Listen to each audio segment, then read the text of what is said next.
BPL এর এবারের আসরে এখন পর্যন্ত হাইয়েস্ট রান গেটারদের তালিকায় সবার উপরে রয়েছেন ঢাকা ক্যাপিটালসের ওপেনার তানজিদ হাসান তামিম। 10 ম্যাচে 46.66 গড়ে রান করেছেন 420।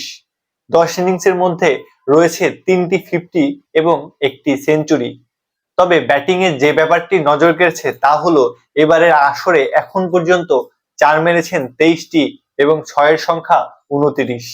যে ব্যাপারটি নিয়ে সবসময় কথা হয় তা হলো বাংলাদেশি ব্যাটাররা নাকি 6 মারতে পারেন না। তবে সেই ধারণাকে যেন ভুল প্রমাণ করেছেন তানজিদ হাসান তামিম। এবারের আসরে ছক্কা হাঁকিয়েছেন 29টি, যা এখন পর্যন্ত সর্বোচ্চ।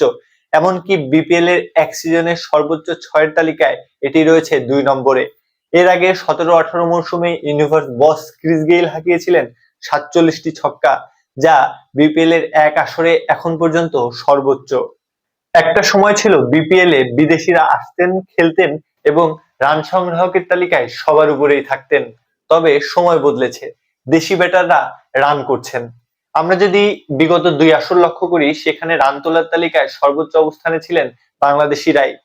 22-23 মৌসুমে নাজমুল হোসেন শান্ত এবং বিগত আসর অর্থাৎ 23-24 মৌসুমে তামিম ইকবাল খান ছিলেন সর্বোচ্চ রান সংগ্রাহক। ভালো মানের বিদেশি না আসার কারণেই হোক অথবা ব্যাটিং এ নিজেদের উন্নতির কারণেই হোক, লোকাল ক্রিকেটাররা রান করছেন, যা দেশের ক্রিকেটের জন্য ভালো দিক। বিপিএল এর এখনো বাকি রয়েছে অনেকগুলো ম্যাচ। তানজিদ হাসান তামিম চ্যাম্পিয়ন্স ট্রফির দলেও রয়েছেন। বিপিএল এর এই ফর্ম কি চ্যাম্পিয়ন্স ট্রফিতে ক্যারি করতে পারবেন তামিম? এটাই এখন দেখার বিষয়।